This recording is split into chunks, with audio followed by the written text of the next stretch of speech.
Puterile secrete ale glandei pineale. Ce am fi putut avea dacă nu s-ar fi calcificat? Bună seara, prieteni! În primul rând, mă bucur să vă am în seara asta cu mine și în al doilea rând, nu uitați să vă abonați la canalul meu, să dați un like sau un share cu prietenii, să începem glanda pineală și misterele. Ei, glanda pineală, cunoscută și ca al treilea ochi, este un mic organ de formă conică situat în centrul creierului, între cele două emisfere.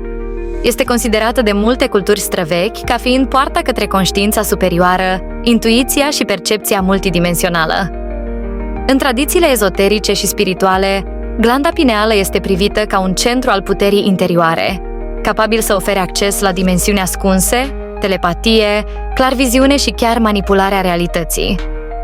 Se crede că, în starea sa necalcificată și activă, glanda pineală ar putea facilita percepția extrasenzorială, abilitatea de a simți sau cunoaște lucruri dincolo de cele 5 simțuri, conecta la alte dimensiuni, acces la tărâmuri spirituale sau universuri paralele, dezvolta telepatia, comunicarea instantanee prin gânduri între indivizi, activa autovindecarea, utilizarea puterii mentale pentru a vindeca corpul. De ce se calcifică glanda pineală? Unul dintre cele mai mari obstacole în calea activării potențialului maxim al glandei pineale este procesul de calcifiere. Aceasta apare atunci când glanda devine acoperită cu depozite de fosfat de calciu, care o împiedică să funcționeze corect. Cauzele principale ale calcifierii includ fluorura din apă. Multe cercetări sugerează că fluorura contribuie la formarea de cristale de fosfat în glanda pineală. Dieta bogată în toxine, alimentele procesate, zaharurile rafinate și pesticidele afectează funcționarea glandei. Poluarea electromagnetică. Expunerea la radiații de la dispozitive electronice poate afecta funcțiile creierului, inclusiv ale glandei pineale. Stresul cronic. Emoțiile negative și stilul de viață modern pot inhiba activarea glandei pineale. Puterile pierdute ale omenirii. Dacă glanda pineală ar fi rămas necalcificată, conform unor teorii, am fi putut avea acces la abilități extraordinare care acum par de domeniul science fiction-ului. Clarviziunea. Capacitatea de a vedea evenimente sau locuri îndepărtate fără a fi prezent fizic. Intuiția absolută. Înțelegerea instinctivă a situațiilor complexe, fără a avea nevoie de informații logice. Controlul materiei prin minte, manipularea obiectelor sau energiei prin simpla intenție mentală. Călătoria astrală. Experiențe extracorporale în care conștiința călătorește în afara corpului fizic. Acces la memoria universală, cunoscută și sub numele de Akasha, o bază de date cosmică care conține cunoștințele tuturor timpurilor. Legătura cu antichitatea. Ce știau strămoșii noștri? Civilizațiile antice păreau să cunoască importanța glandei pineale și să o venereze. Egiptenii antici.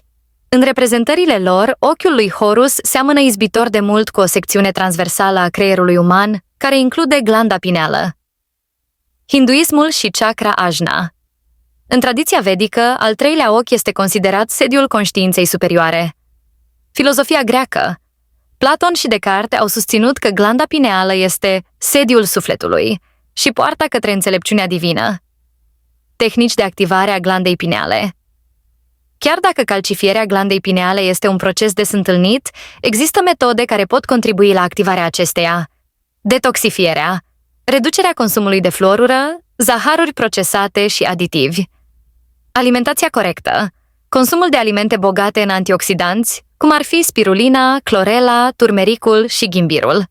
Meditația și sunetele binaurale. Practicile spirituale ajută la activarea glandei pineale și la alinierea energiilor interioare. Expunerea la lumină naturală. Glanda pineală este sensibilă la lumină, iar expunerea sănătoasă la soare poate sprijini funcționarea sa. Respirația controlată. Pranayama. Tehnicile de respirație profundă pot stimula fluxul de energie către glanda pineală. Teorii conspiraționiste. De ce am pierdut această putere? Un subiect frecvent dezbătut pe internet este dacă pierderea funcționalității glandei pineale a fost intenționată. Conform unor teorii, manipularea alimentației, expunerea la toxine și distragerea atenției colective au fost implementate pentru a menține omenirea la un nivel inferior de conștiință. Concluzie: puterea este încă în noi. Deși glanda pineală poate fi calcificată, ea nu este pierdută definitiv. Potențialul nostru interior poate fi redescoperit prin practici conștiente, disciplină și dorința de a ne reconecta cu esența noastră spirituală. Cu toate că misterele glandei pineale nu sunt pe deplin înțelese,